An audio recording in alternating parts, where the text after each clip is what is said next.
Greetings, good morning, good afternoon, good evening, depending on where you are in the world. Welcome to another live lecture brought to you by the U.S. Spiritist Federation.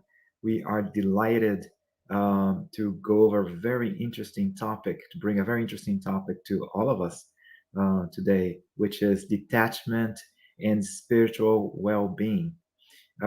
We have here our guest, our speaker, uh, is Danielle Martinez. How are you doing, Danielle? I'm great. Thank you, Glaucio. Good morning, everybody. Good afternoon, everybody. As you said, depending on where you are in the world, it's really a pleasure to be here once again. So it's been a year since we had the pleasure to be together and to speak, and I'm really honored to be here today. And as you said, so it's a topic. It's a talk that is really interesting. Seems rather simple when we're saying, but sometimes when you have to put it in your real daily life, sometimes could be a bit tricky, but very interesting and challenging. I'm pretty sure you're going to bring us some very interesting points and some very practical points for all of us. Hope. At this time, let's say the initial prayer. I'll say the initial prayer, and then and then we can get started. Okay. Okay, let's go. Thank you, Lord, for the opportunity that we have to be here, to open our minds and to open our hearts. Detachment is such an easy word. All of us understands what it is. All of us understands the meaning of the noun. However, it's so hard for us to put it in practice in our daily lives. Give us strength so that we can try to better ourselves and understand the true value of things and open up our eyes so we can have a higher perspective in anything in our lives. Bless us wherever we are, maybe in our homes, in our offices, in our centers, or even in the streets as we listen to this lecture, and inspire our lecturer for today so he may bring to all of us the messages that we need for our lives. So be it. So be it. Thank you, Glossio. Yeah. Hey, Daniel, let's talk a little bit about you. I mean, before we begin, okay? So Sure, I sure. understand Let's that go. you're a chemical engineer, and you I have two am. masters. Yeah, you have two master's degrees, right? That's One true. is in marketing, and the other one is in nanoscience and advanced materials. That's true. Uh, That's true. and you've been living in Belgium since 2009, and That's true. you've been a spiritist for your whole, since childhood. And that in the Spiritist movement in Belgium, you've been involved for 10 years. Excellent. And you're a member of the board of directors of the That's Spiritist true. Studies Camille Flammarion and Neecafla in Brussels. And also a speaker, has many other responsibilities. I'm pretty sure you're a very busy True. individual. And this is interesting. So yeah, so let's talk about detachment and spiritual Let's well-being. go. Let's go there, Glossio. So again, so a pleasure to be here. Hope you're gonna like today's talk. So yeah, we're going to speak about detachment and spiritual well-being. So and in order to start, I would like to propose you a few questions and actually some food for thought, and hopefully at the end of our talk I will be able we will all have the answers to this warm up questions I'd like to share with you. So first of all, so I believe that the real question is, what is real detachment? Would it be simply giving away everything we have and leave it at the expense of someone else? Or would it be to let go of our beliefs, our relationships, our positions, status, and traditions, simply abandon everything that we stand for? And what does Spiritism say about wealth, about riches, about earthly possessions? Does it condemn them? Is there a consensus? Is there a Spiritist view about all these topics? And also, what about other philosophies like Buddhism, like Christianity, and most modernly the psychoanalysis? Where do they stand on detachment? Also, I think that this is a very important question that I believe that every religion in the world has already formulated and proposed to us. Are riches an obstacle to our evolution? Are they an instrument of perdition or salvation? And I think that this is really the trickiest the trickiest one is how can we balance the evolution of the spiritual man with the one of the material man, how we can reconcile both worlds, both evolutions. Where should we focus our efforts? And I think that, just as a starter, I believe that it would be nice to have a look on the concept of detachment. First of all, so let's jump into the more physical concept of detachment, which is the act of detaching or the condition of being detached. If we go for a more emotional dimension, we could say that detachment is lack of interest, of enthusiasm, and a lot of people confuse detachment with that, and we're going to understand a little bit more later on. Some people, when they refer to detachment, they refer to disinterest, indifference, or aloofness. But I believe that we are all interested in the two and in the other dimensions of detachment. First of all, psychological one, which is the freedom from self-interest, from bias, from prejudice, or partiality. And there is a philosophical or religious dimension of detachment, which is the attitude marked by abnegation and altruism. So you can see that there are both more physical and material definitions and more emotional, psychological, and philosophical ones. And to give you some colors about that, I'm going to bring a couple of stories that will help to illustrate these concepts. Let's start with one that is called Gandhi's Sandals, and I really like this one. It tells a story that once, while Gandhi was hopping on a train in India, he tripped on the step and dropped the sandal off his right foot. What happened next? At that very moment, the train started to move, and he simply couldn't retrieve it anymore. And in front of everyone, he calmly removed the sandal from his left foot and threw it out of the window. Everybody started staring at him, saying, "Oh my God, what did you do?" And then a British officer came to him and said, "Gandhi, why did you do that?" And then Gandhi, and here we can see we're speaking of a highly evolved spirit. He said, "Hey, a sandal alone is useless. It's useless for me. It's useless for anyone who finds the one that fell off the train. At least now the finder can have the complete pair of sandals." So Gandhi putting his brothers before his own interest, as we know very well from this from his history. The other example comes from a Zen Buddhist tale, and it's called The Two Monks. And this one has more of the emotional and philosophical dimension of detachment. So it says that once a master and his disciple were on their way to the neighboring village when they came to a mighty river and saw on the bank of it a beautiful girl that was trying to cross it. And so the master didn't hesitate, and he offered to help her, and lifting her in his arms, he carried her to the bank. And then finished, and each one went his way. But then the disciple, he didn't took that very well. He was very upset, actually, as the master had always taught him that a monk should never ever approach a woman and never ever touch a woman. And he had all that in mind. And the disciple, he thought and rethought the matter.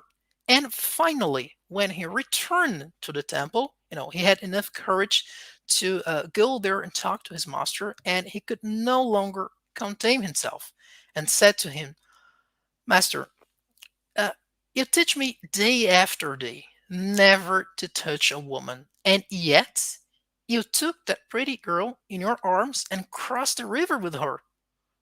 What was that? And then the answer coming from the master, which is really, really thoughtful. Fool, replied the master. I left the girl on the other side of the river, but you are still carrying her. So that shows that the attachment of the disciple was so hard to his principles, to his philosophy, that he couldn't see the bigger picture. He couldn't see someone who was in need, someone who desperately need help to do something, but he was really so attached to his concepts that he was blocking his sight and he couldn't see through the situation. And that kind of attitude is also shown in the book called In the Realms of Mediumship, also depending on the translation and the domain of mediumship, written by Francisco Candido Xavier and dictated by the spirit of Andrea Luis. There's this chapter 13 called Thought and Mediumship, and it's all about the end of mediumistic session, and the spiritual guide of that session, he comes and he leaves a message to the participants of that seance. And he said, let us watch our thoughts, purifying them in the incessant work of good, so that we cast from us the chains capable of attaching us to obscure processes of lower life. And then as he moves forward, and this is very beautiful as image, as metaphor, he says, it is from the living forge of ideas that both wings of angels and shackles of the damned come out.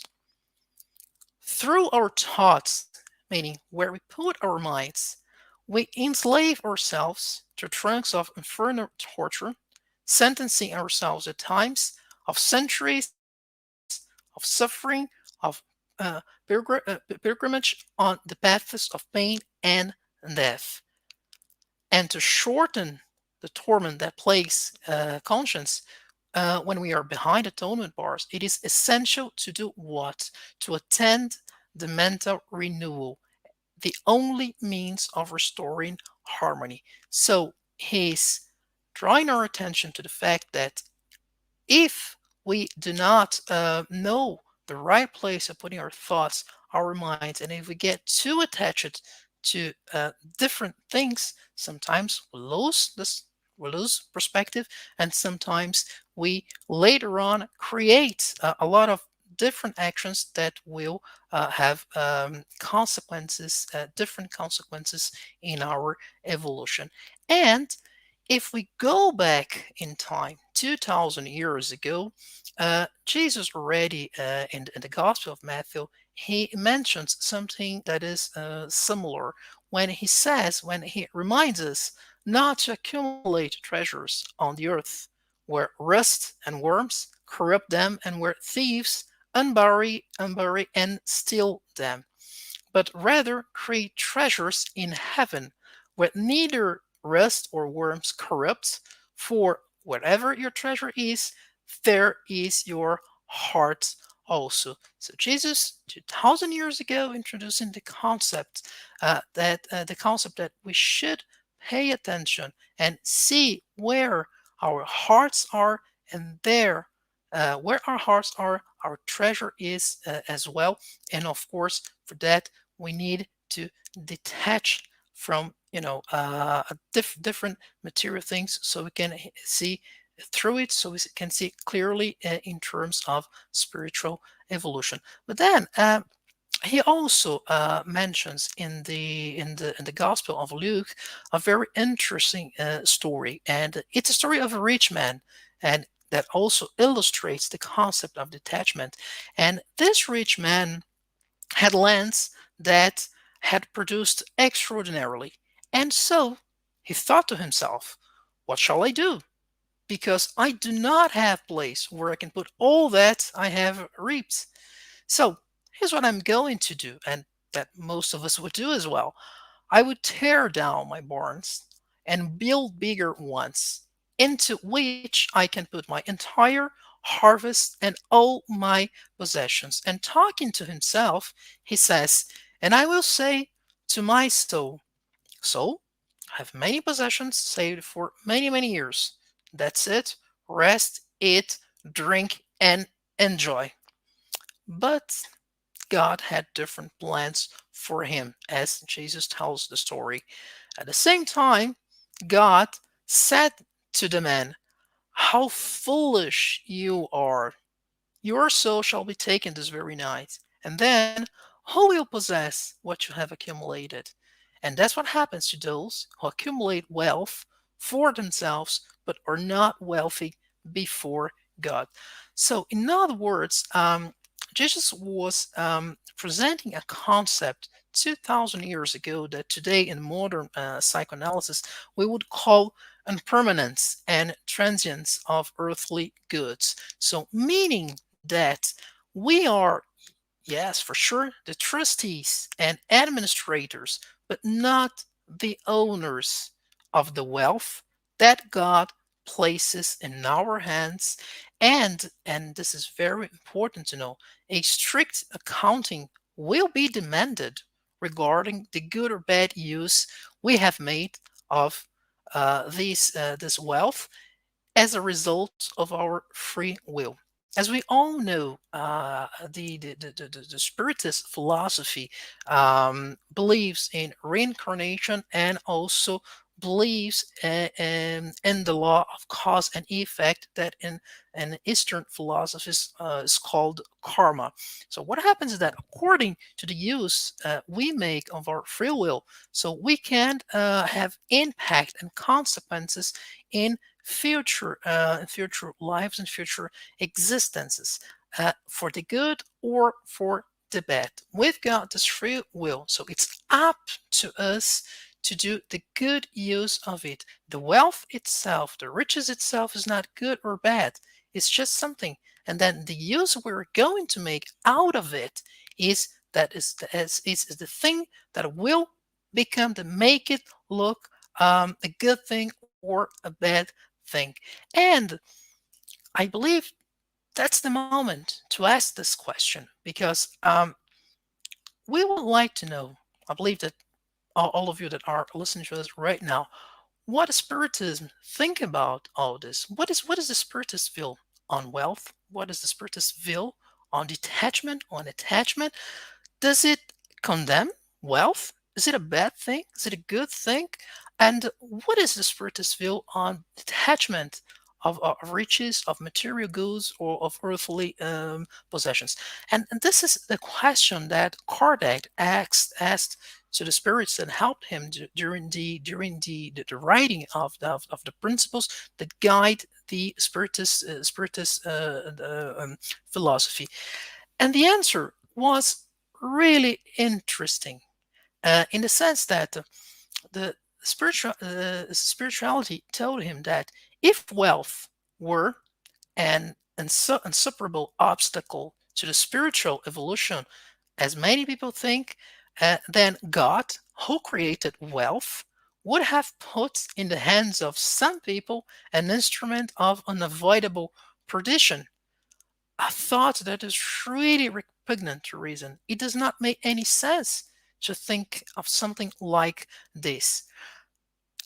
It's more interesting, and as I mentioned to you, so Spiritism is a philosophy that believes in reincarnation, and we will all go through wealth and poverty in our incarnations because what? Because this is something necessary to our evolution as mortal is as immortal spirits, and as part of the evolutionary process, we're gonna get learnings from both experiences. So having so saying that wealth or riches is bad, so we need to remember that it's the wealth that finances researches that help us to fight hunger, to fight poverty, to fight a lot of things, to fight disease that we see in the world.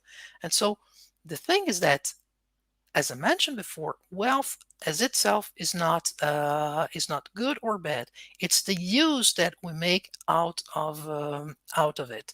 So, uh, God and Spiritism, hence, do not condemn wealth, but rather the abuse and the attachment to it.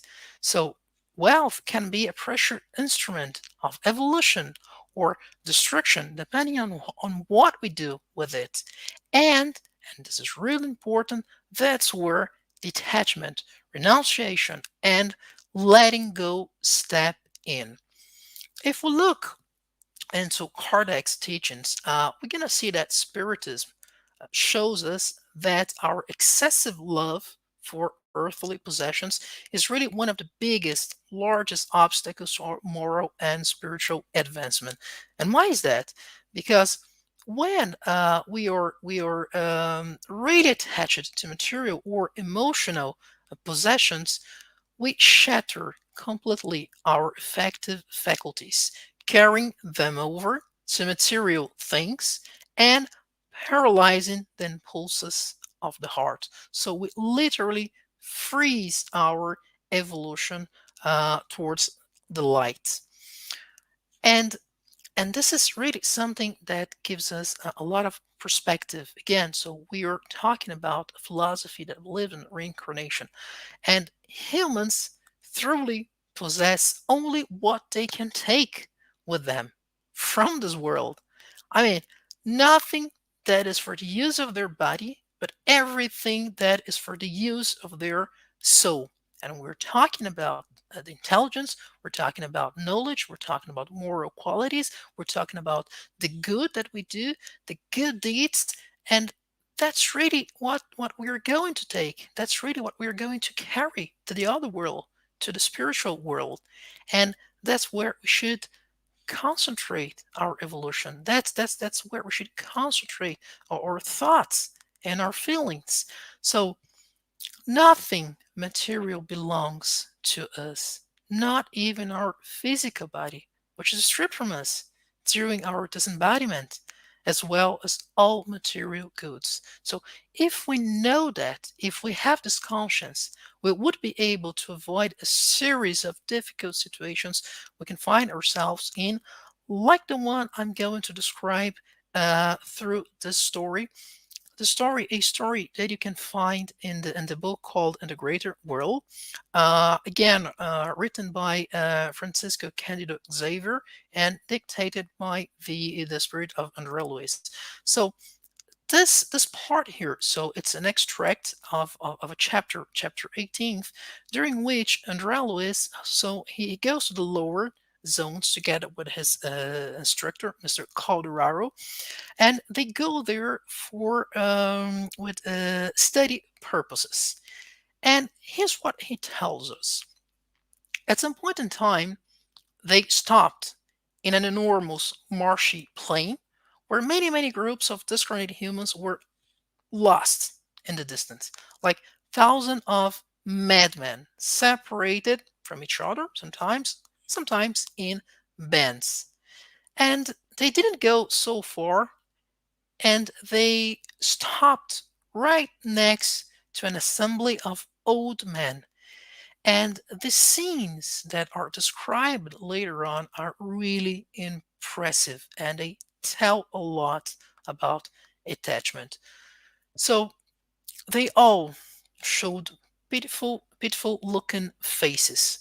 They were all covered in rags, skeletal. Their hands were full of some sort of muddy substance, which they occasionally held against their chests, very anxious, very afflicted. And Andrelis didn't understand quite well that, but he kept on observing them in order to try to figure out what was happening right there.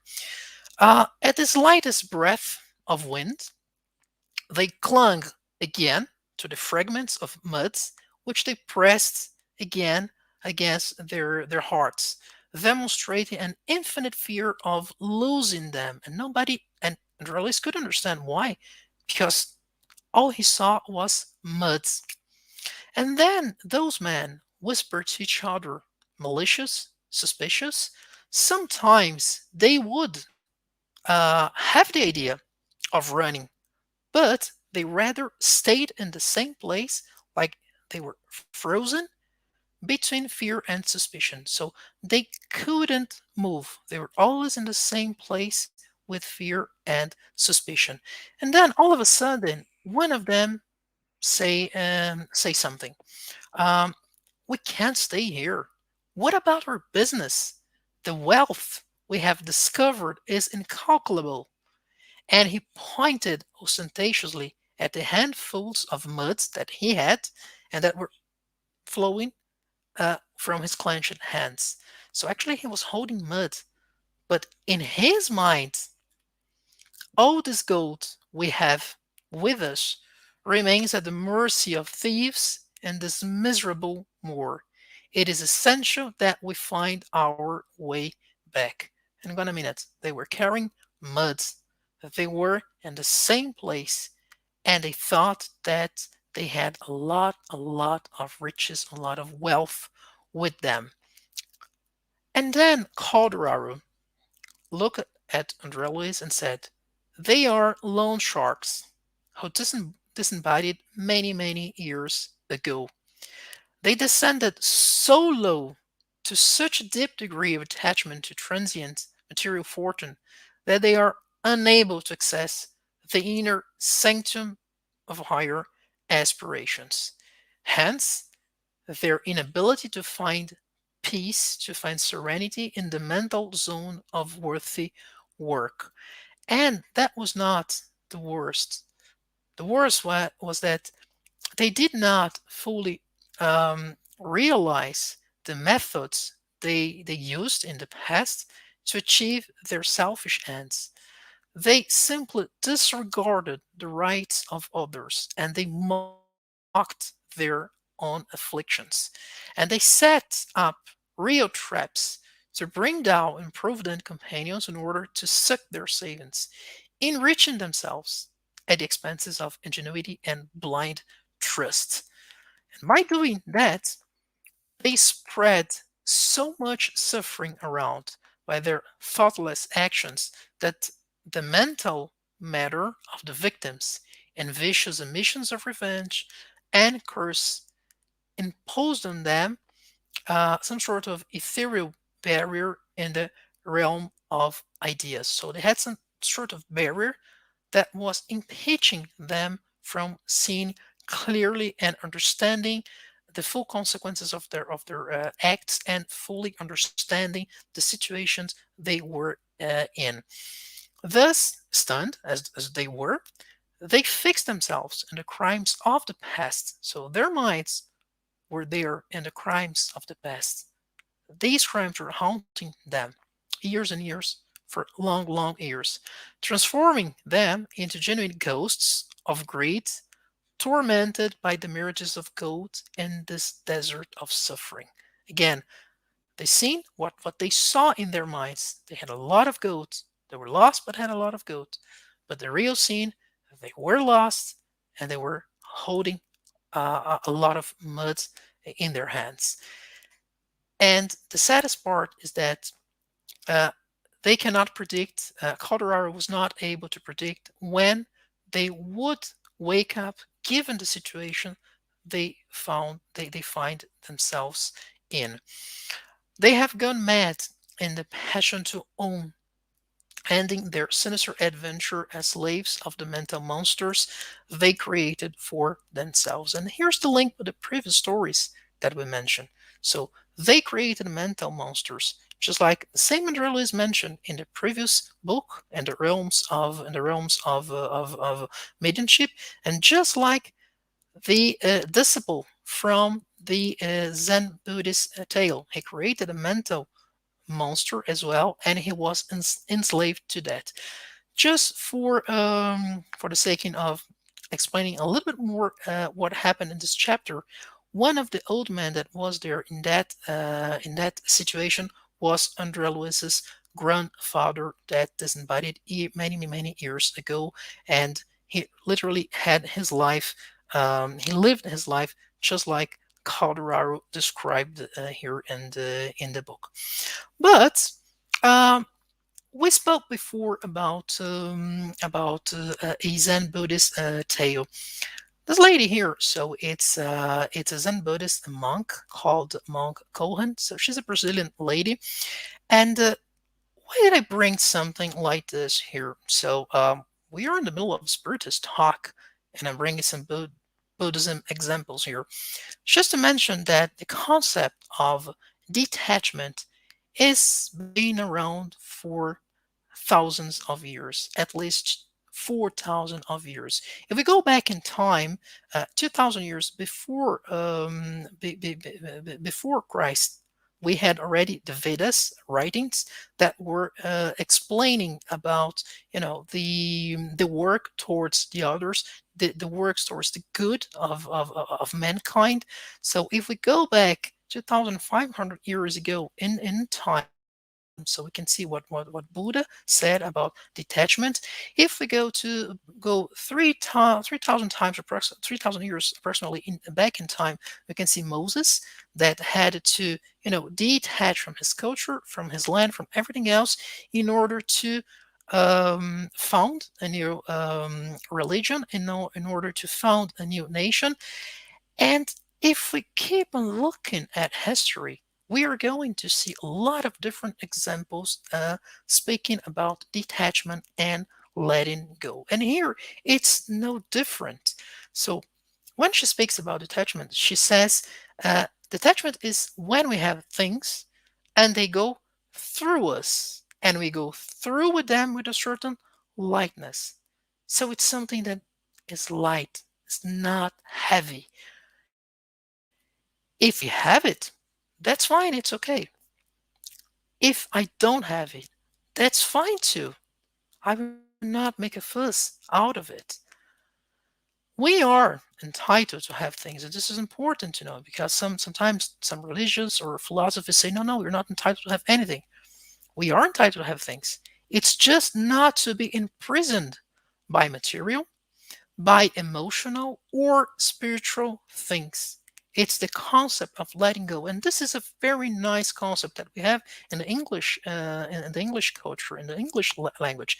In France, we would say lâcher prise, which is more or less the same thing. We just let things go, and we are not to attach it.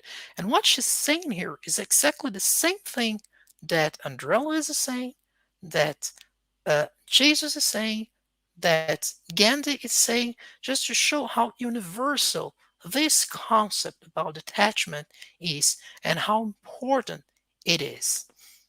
If we move forward, and I like this part very much because, again, that is the emotional, and that is the human, the philosophical dimension of attachment slash detachment.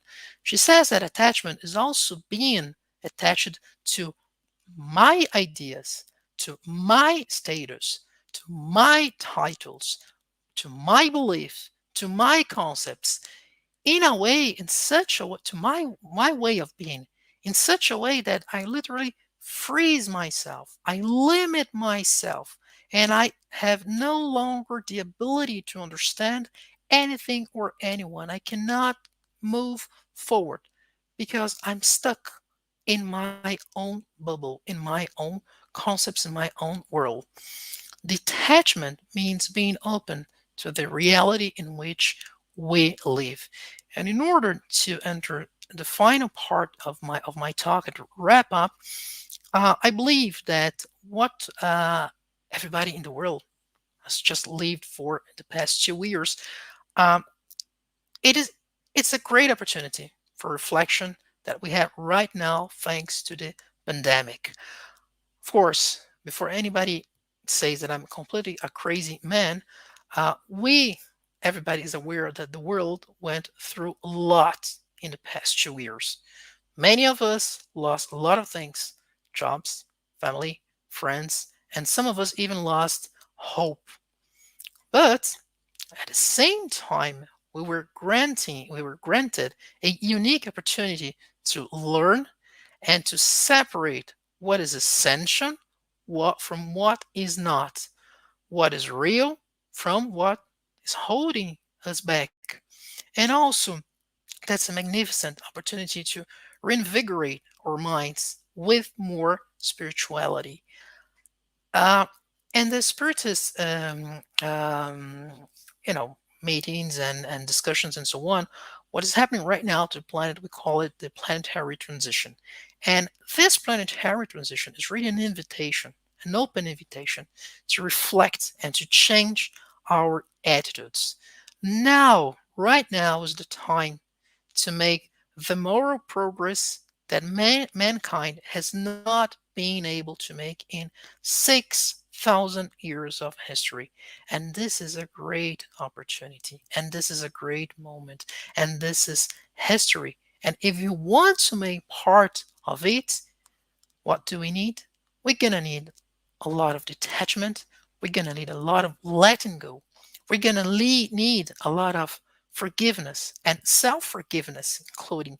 We're going to need a lot of love. We're going to need a lot of self love in order to move forward and to put all these virtues together as important pillars of our spiritual evolution.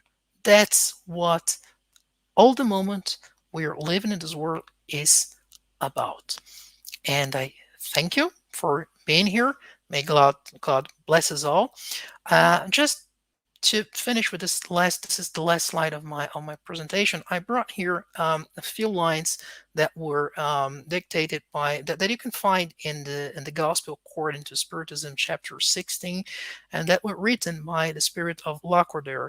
And he really gives a very interesting definition of detachment from earthly possessions by saying that they consist in appreciating wealth for its true worth, in knowing how to use it for others and not only for oneself, in not sacrificing one's interests and the future life on its behalf, and in losing it without complaining if it pleases God to take it away. And this is the true detachment. And let's bear in mind that above all, there are possessions infinitely more valuable than earthly ones. And this thought will help us detach from the latter. The less value one attributes to a thing, the less sensitive one becomes to its loss. And that's my talk. Glaucio, over to you. I think it's the end of it. And thanks once again for the opportunity Oh, and for being here. we are appreciative of you. We are appreciative of this very interesting talk. I really like the Thanks. Buddhist concept of letting things pass through you. Right? It's not about Proof. not having. Yeah, No, no, it's not not about having not things. having. Hmm. It's Hmm. to have them and know when to let go. I think it's awesome. That's true. That's true. We have so many questions here, and we're Oh, gonna oh, that's start. good. That's good. I hope Yeah. I'm gonna So be able to I, answer I them. like this one. Yeah, check out this one here. It's from Yeah. Paul Jacoby. I Hmm. equate materiality with ego. So that's an interesting way to start. Hmm. Does Hmm. Hmm. detachment separate us from ego and let us love people for the good of others rather than for our selfish interests? That's a very good one. That's a very good one. Yes, that's true. I think that we all have our egos, so that's part of our evolution. So what we have to bear in mind is that we are both light and shadows. So that's why, because as I mentioned to you, so we are spirits incarnating over and over again. So and as we move forward in our evolution, so our inner lights are becoming more and more important than our shadows, and we have to deal with our ego. That's part of us, and I think that um, welcoming him in the sense that, okay, I know that you're there. I have to deal with you. I have to learn from you, and we need to get along well. What I like to do sometimes, yeah, I like to talk to my ego and say, hey, hang on a minute. So I know that this is not good. Let's go. Let's try to do something different. Let's try to enlighten it a little bit more. And I believe that when we start doing that, when we start accepting this part of ourselves, I think that we are doing a very good progress. We are detaching ourselves from situations that we had in the past, and a very good way to detach ourselves is through self-forgiveness and forgiveness of others. Why? Because in order to forgive, you have to analyze, you have to feel, good in your heart, you have to feel fraternity, you have to give a lot of thoughts in different things. You have to analyze from different perspectives and so on.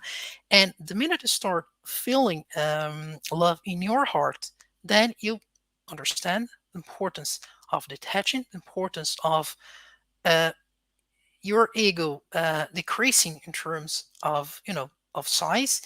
And when you do that, you are really detaching from all those things, and you are growing as an immortal spirit. Not sure if I answered it completely, but I try to to do my best. Sorry, I think I lost your sound, Lucian. I think you're in mute. I Oh, was speaking on yeah, mute. there we go. Yeah, there we It's go. a very complex concept, the whole question of ego. But like It you is point out, actually. we Yeah. got to forgive ourselves and Mhm. accept. I mean, the thing is not to hide our ego, because then it becomes our shadow, right? It's to accept who we That's the are. point. I like very much the concepts and saying that again. So we are in a moment of our evolutions that what we know for sure, we don't want to be like we were before. Um, we want to be that thing. We want to evolve in order to be that guy. We have model A, B, or C. We want to get there, but sometimes we don't know how to get there. And that's really, so we have a foot in the past, we have the eyes in the future, and a foot in the present moment. And how to reconcile all these things, sometimes a bit challenging, but that's part of our evolutionary process as well. That's very neat. We have more questions. Go ahead, please shoot. Here's the next one. What is the best path to move from knowing the need to detach from material things to be able to put it into practice on our daily lives? That's a very good one. I would start with with very simple things, I would say. So in a certain point in time, I mentioned the fact that during the pandemic, we had to give thoughts on what is essential and what's not essential. Okay, so maybe a good way to do it is when you're doing things. So well, hang on a minute. Do I need to do this? Is this essential? Is this bringing more good to me? Is this bringing more suffering and so on? And I think that and when we were speaking about detachment, so there's also the emotional parts as well. So we're talking about relationships. Sometimes we're talking about friendships, and that sometimes are complicated. Family that sometimes it's complicated, and I think that we need to look at and to take a step back and analyze the actions and saying, hey, okay, this is difficult to do. Okay, now it's a bit complicated. I'm not able to give such a big step, but I can do small actions on my daily lives, like if I'm really attached to that this relationship that is really complicated and so on. Okay, let me breathe a little bit. Let take a step back. I will not give that much of importance to what person A, B, or C is saying, and I would try to be at ease with my heart, at ease with my conscience. So for me, it's really little things, little steps that we give that we do in our daily lives that really help us, to have a higher, a wider perspective, and then that will allow us in hopefully in a few years to say, look back, say, wow, I used to be like that, now look how I am right now, and I did it. But we need to be patient with ourselves, Gloria. What happens that sometimes, and I know I've been a spiritist for many years, just like you, and sometimes you say, "Oh no, I need to be like that guy, like Francis of Assisi, like Paul of Taurus, like Jesus." Hang on a minute. So we are in different evolutionary moments. Okay, we need to be humble to understand that. What can I do today for me? If what I can do today for me is really a small thing, okay, but I will do it constantly in order to prepare myself for the next step and the next level. It is interesting, yeah. What sometimes we need to give ourselves some breathing room and understand, like you said, because eh, I've seen that in the spiritist movement or any movement, right? We see this ideal, these spirits were so high, like of course That's Jesus true. and Yeah, they're Buddha, so and I say perfect. like Gandhi, and I say, oh my, I want to Yeah, be yeah. just like one of those, and it's like, whoa. take your baby steps. You're gonna get there eventually, but it's That's the point. one That's little the point. detachment at a time. One little detachment at a time. That's good. And you know that Buddhism, it's why they're quite good at doing that, because they really try to bring people to to that specific moment, so they can pay attention to their actions, and little by little start to detach from little things. That's awesome. We have more questions. Yeah, let's go. Let's go. Okay. Manuel So states. yeah. Mhm. Oh, yeah, go ahead. That's fine. No, go ahead. No, go ahead. Go ahead. Go ahead. Go ahead. Emmanuel states in Consolador, question 55, the Consoler, that social inequality is the highest testimony to the truth of reincarnation. Hmm. Could Hmm. you comment on that on the context of detachment? Yeah, yeah, and that's a quite good one. That's a really good one. Actually, if we have a look on the Gospel according to Spiritism, chapter 16 again. So there's one part there that is speaking about inequality of riches, and what happens is that what means is that so we are different spirits with different evolutionary histories. So some people are more evolved than others. Some people they had experiences that allowed them to evolve more into the moral side. Some people more into the material side, the financial, more mathematical thinking, and so on. Each one of us has a different story, is a different universe, a different world. It means that we have different abilities to deal with things. And hypothetically, and this is one of the questions that Kardec, he was a brilliant man, asked it to the spirits. He said, what would happen if I just took all the wealth in the world and share in equal parts to everybody? So let's do that, and then give an equal piece of share for everybody. And then the answer of the spirits was, well, that would last for like 5 minutes, because according to the different talents that people have, and this is also it's one of the parables of Jesus, no, Talents, yeah. the talents and so on. So according to the talents, they would evolve in completely different words, the different ways. Sorry, and and this is also true for charity and for detachment, and this is also true for the selfless attitudes that we have. According to the way I feel my brother, I feel the world, I feel the spirituality inside. According to the way I did my progress in previous lives, to detach is going to be easier or not, or more complicated. And when we see the different profiles of people around the world, we can see it. It's very clear. And again, going back to one of the topics that I mentioned before, there is wealth and poverty, and we need both experiences in order to evolve, because each one of them carries its teachings on its own.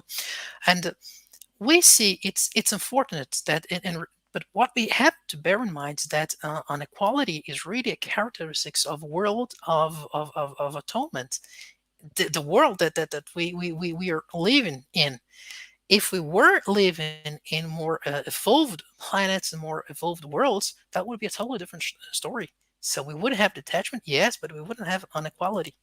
And unfortunately, the characteristics of this world are the reflex of the characteristics of the human beings living in it. So you and I, and everyone who is around us. And I believe that we still have a lot to learn.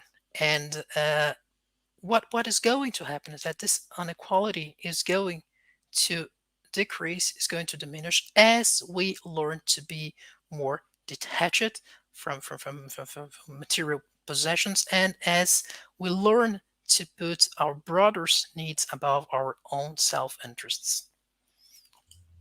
That's very interesting. Thank you for providing such a clarifying answer. Because we think about some systems, some economic systems that talk Mhm. about making everybody equal, and that's impossible. We are all different That's impossible. spirits. You're Yeah, different. Yeah. if you give each one of us $50, for instance, each one of us is going to apply Hmm. that money. I Hmm. myself, I Yeah. would buy books. Somebody else would invest in market. I would buy books too. Yeah. So each one of us is different. So what it would be the meaning, how we would apply our talents, like in the Sure. story, is Yeah, quite interesting, and that makes us unique and it's very special. that's true. That's true. More questions coming up. Yeah, let's go. Exactly, what material things are we to detach from? Many material things we need, or is it the feelings we have for these things? That's interesting. That's a very good question, Paul. No, actually, you said it very well. So, and I think that the example coming from the Zen Buddhist lady, so it's really strong. So, yeah, we need the material things, and again, so there's a chapter in the Gospel according to Spiritism, the 17th, speaking about the man in this world. So we need the material stuff to live. We need to eat. We need to dress. We need to we need to move. We need to live somewhere. We need a house, and we need to pay for schools and so on. So we need the material things. The thing that I think that the tricky part is not to get too attached in the sense that they become the only and most single important things in our lives.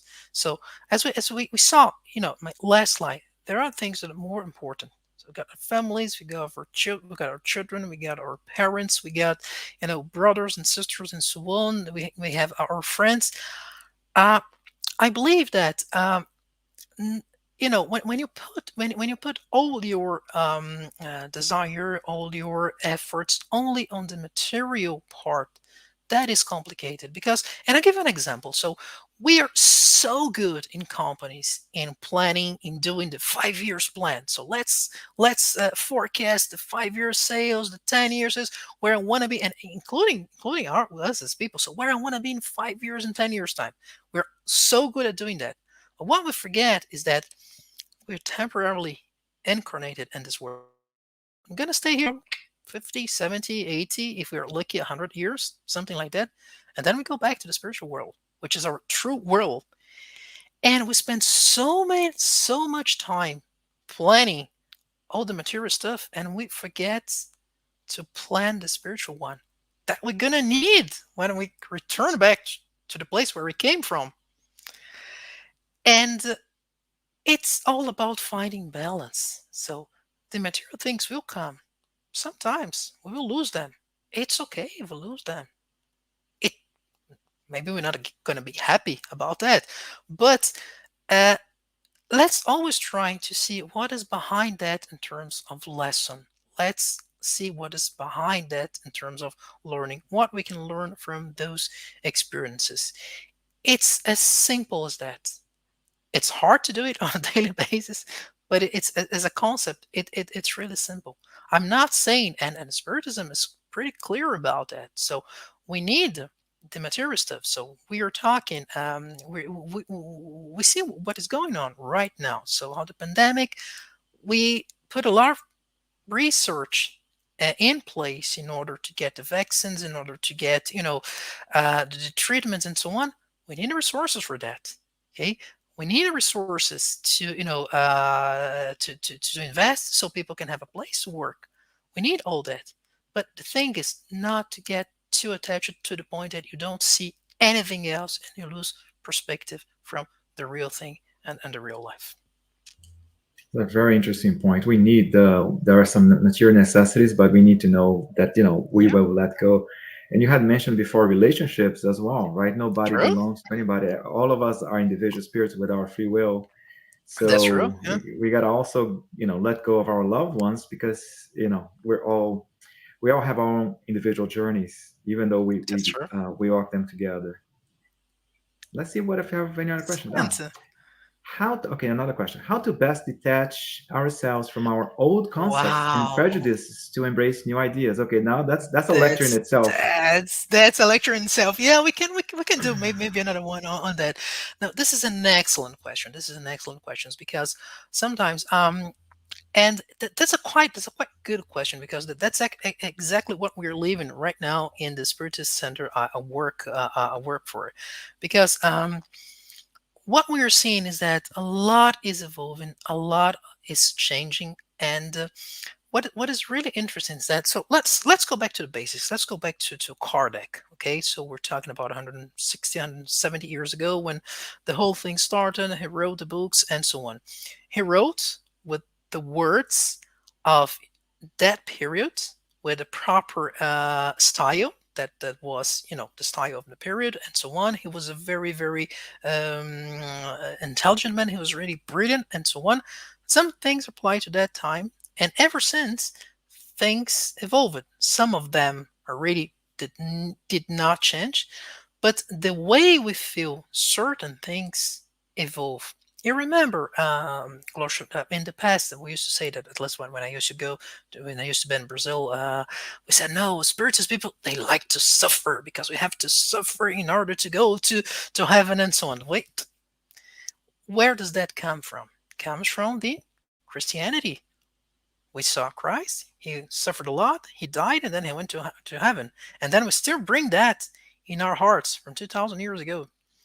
We have to understand that, and we miss the point, which is loving each other, love your neighbor, love your brothers and sisters, and so on. And what I think is that we are evolving as a planet, as different nations, and so on. And we saw that this detachment concept has been around for 4,000 years.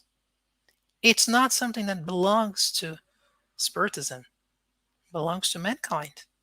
And the concept of mankind and Spiritism is not just planet Earth, it's the universe. It's a bit different. It's much wider than that. So what happens is that, um, how to embrace. I think that we should see the old concepts, see the old ideas, go there and say, "My God, sometimes we just look at that and see we do not that does not apply anymore." But in order for us to get to let go of some old concepts, we need to feel them.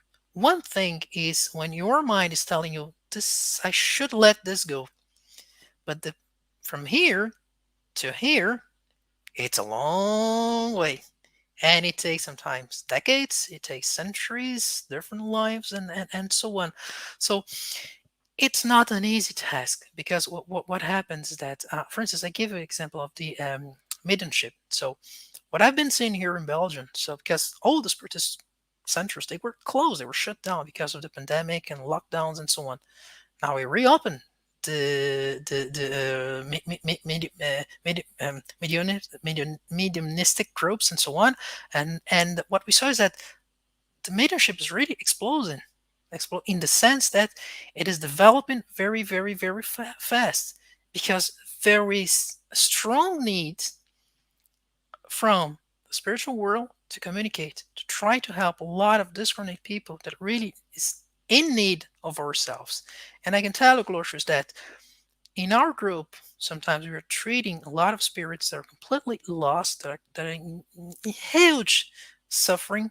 They come, they come from every single country in the world. Sometimes they're Muslims, sometimes they're Jewish, sometimes they are Catholic people, sometimes they do not believe in God, but they are there, just brothers and sisters. And we need to have this perspective. So if we go back to what Kardec said, so you go there to chapter 17 again. So you see all the characteristics of the good spiritist, the good spiritist. You see love, you see justice, you see charity, you see fraternity, you see benevolence, you see everything. And these are qualities of the heart, and these are universal. And I think that if we want to detach, sometimes we have to widen our horizons and try to see through the human being that is right in front of us. That's a good way to start. That is very interesting. Thank you so very much. Thank you. Interesting Thank for you. us to yeah, accept different people, right, from different True, true, perspectives. true, true. I It's quite interesting because, as I mentioned to you, so we saw what happened in the world, many disasters and so on. Some of the spirits that come to us, they don't even speak our language, either French, Portuguese, English, Spanish, whatever. So they just need to be there, welcome, and they are looking for relief. Period. interesting. And that's what we should do. That's awesome. We have more questions. Let's go. Let's. Let's go. Yeah. Hold on a second. Just Mhm. I have my alarm here. Okay.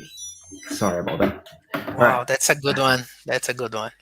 Question: what can the story of Abraham and the request from God to sacrifice Isaac teach us about detachment? I think there's a very, I think that that story is perfect and is in line with what you taught us today. That's a very strong story. So again, it tells a lot about detachment, because actually he was ready to sacrifice his own son on behalf of God, just to answer to God's request. But that happened like 3,000 years ago, 3.5 thousand years ago, something like that.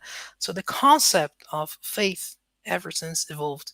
Remember, so the concept of faith in the Spiritist philosophy is really the one. So you can face reason, you can face intelligence at all times in history, and really it's what we call, it's the faith that knows, we know why we're believing. So we believe, but we study, we know, we understand. So it's something that comes with reason. It's not dogmatic. There, what happened with Abraham, so that was really literal, that was really dogmatic, and he was ready to kill his son. And but if we step back and hang on a minute. So, what kind of God would ask a person to kill his own person? The same God that would tell Moses, "You shall not kill anybody." So that's the point. So we were dealing with a different, by then we were dealing with different structure with a different mind structure. We're dealing with a different society, with a different knowledge in terms of love, in terms of caring, and so on. What I would say is that that wouldn't happen today, in the sense that God, we have evolved to a point that we know that God would never ask that to us. Hey, Gosha, could you go there and just kill your son, just to show that you believe me? No. So it means that we need also to consider things. We need to think. We need to see, to analyze, and that's what Kardec always said. So Kardec, he was really a researcher. So what he did was extraordinary, because he had absolutely no base, Spiritus base, and then he had to create something out of nothing, out of scratch, and then he compiled the whole thing and said, okay, it makes sense, does not make sense, and he was always analyzing, just to be sure that he that made sense. And what to go back to your question, he tells that Abraham was really, in a way, a bit blind, because he was ready to do that, because that was the concept of faith then, and detachment and so on. But now it has evolved. It's different. Just asking people to let go, not to hate each other, instead to love each other, to do good, and not to do harm to other people. So that's my feel. But I don't know if you have any comments on that, because it's a very good question, to be honest. I think it really applies to what you were talking about. Hmm. One detail you mentioned, the whole thing of it brings us to mind the whole concept of analyze everything. Analyze. That's So true. Yeah. and so it makes us think. I mean, what kind of what was actually the request from God? Right? Maybe That's the true. request is something different. Maybe the request from God was like, I know this is your only son, this is your legacy, but hey, you got to be Yeah. able to detach from it. So maybe Abraham gonna Yeah. say, okay, that's it. I gotta go there and do that. Yeah, but it's interesting the whole concept for us to think about things, especially about detachment, right? Exactly. Use our minds Exactly. to think, Exactly. not to That's get true. That's attached. true. We have one more Mhm. question for you. Let's go. Let's go. Let's go. Okay, from That's exactly Paul what I was. Jacoby again. Go Is ahead. Go ahead. exactly what I was thinking. The concept of detachment is perfect, but how to do it? It is little Hmm. steps which has to start with recognition of the problem and the will to change. I really don't know the answer. Yeah, that's really the challenge. So the answer, Paul, don't be sad about it, because what happens is that, so not all of us have the answer either. So sometimes what I do every day. So I wake up. Well, I do my prayers. I thank God, for just for being able to wake up, for my family, for my job, for my life, for the friends I have, and so on. And then as I move forward during the day, so what happens? So little actions. I go there, so just go there, have breakfast with my wife, with my daughter, and so on. And something goes bad. And then I said, okay, hang on a minute. Then I stop. I analyzed. I said, well, I said things I have shouldn't said. So I was really attached to details, to that detail. She said something that I didn't like, but why didn't I like? Was it what she said? Was it the way she said? Was it myself that was especially in a delicate moment and so on, and I took it the wrong way? So what I do, especially what I do every day, I try to analyze what I'm doing, what my actions are. Sometimes I'll give a very good example. So this week I had a very, very, very busy week because I had to. My work was asking me to do that, and when I was doing that, I was saying, God, I should detach a little bit from that because I need more time to do to be with my family and do that and do that. And I think that's all about finding balance. Uh, uh, what I strongly believe is that when there is unbalance in your life, life will find a way to put you back on track by showing a lot of things that will bring you back to a situation to say, hang on a minute, this is the equilibrium point, this is the balance point. If I'm doing something that is harmful, that is compromising my health, something that is compromising my mental health, something that is like compromising my feelings, I need to detach from that. So we can see sometimes our body indicates that, but our mind as well. So I'm not sleeping, I'm not doing that, but why? Oh, ever since I started to do that in my work, ever since I started to do that, ever since I had this altercation with a friend, I cannot go analyze. Always need to analyze. The answer might be different to each one of us, but I believe that the start from the basics, start from analyzing your day, your reactions, and so on. Try to compare notes. There's a lot of things that we can learn from the Spiritist philosophy. We can talk. No, talking to psychologists, that helps a lot because sometimes they're really good professionals and they know how to indicate to how to do this, that, or that, and that's really helpful because they're trained people and they know proper exercise that help. I can tell you one thing. So years ago, my wife was going through a very rough situation, and one of the things that really helped her was the monk that I showed you, the lady monk Cohen, because she found in her a lot of tips, simple exercises, breathing. Just put your feet on the ground, one thing at a time, so she could bring her mind back to the present situation and get up on her feet again and move on. So we can have different solutions that that apply different to each kind of person because as Glosha mentioned, so we are a universe in ourselves, and we are different. But for sure, eventually have a look on the Spiritist teachings, compare notes, talk to people. Psychological support sometimes helps because again, so it really helps, and observe your behaviors, observe your feelings, and try to analyze what is happening with you. What is not good, I have to detach from that. And sometimes you need some time to do that. Sometimes you need a plan. You cannot detach like this, but you can have a plan and do it in a wise way, in the right way. Very interesting. You need to get a plan even for that, right? You do, yeah, you do. Yeah. Now, of course, coming from you as an engineer, I'm, it makes sense. That So, makes sense. Yeah. yeah, it'll make sense. Uh, So, it'll be nice for you to make your final comments and, if possible, say the final prayer. Before that, yes. I'll just like to announce that next week we're going to have another very interesting lecture. Check this out, Daniel. It's called Spiritist Philosophy and Science, and it's pretty much Wow, that's yeah, gonna I be a know. great one. That's gonna be Yeah, awesome. it's like a segue, right? Almost like a Yeah. segue to what you're presenting. So it is kind of a path from the basics of philosophy all the way to the Spiritist doctrine and different methods that we have in philosophy, and also how those methods have and establishing parallels between those methods of philosophy and the work that Kardec did. So That's yeah, it's gonna be brilliant. That's present. brilliant. Yeah, It's going to be presented to us by Luis Vilasa. Hmm. So yeah, well, let's stay tuned for that one.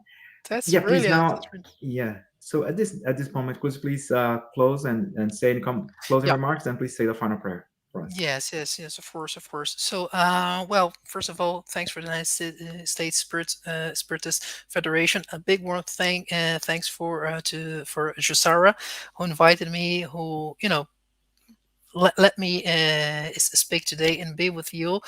I really enjoyed the theme. I really enjoy to exchange with you guys. So these are really good moments. We can think a lot about different things, and I feel very welcome when I'm with you, and this is really great. I really appreciate, and know that I learned a lot from the talkings and from the interaction with everybody. And let's bear in mind, let's try to detach. Let's try to let go. Let's try to forgive. Let's try to forget a few things. Let's try to love as much as possible. And this is a very good way, very good path towards a spiritual well-being. And having said that, I'm going to invite everybody to, if you feel comfortable with that, to close your eyes, take a deep breath, and relax. And I think the word right now is a big warm thank you for these moments that we spent together. A big thanks for the all the support that we had from our friends and from the United States, but also from our friends in the spiritual world, our guides, our mentors, our dear friends that made this lecture possible. We learned a lot from each other, and it's really good and it's really rewarding to work hand in hand with all of you. May God bless all of us, and may we have a very nice weekend, and keep in our hearts these feelings of love and fraternity that we are feeling right now inside our souls. So be it. Thank you. Thank you very much.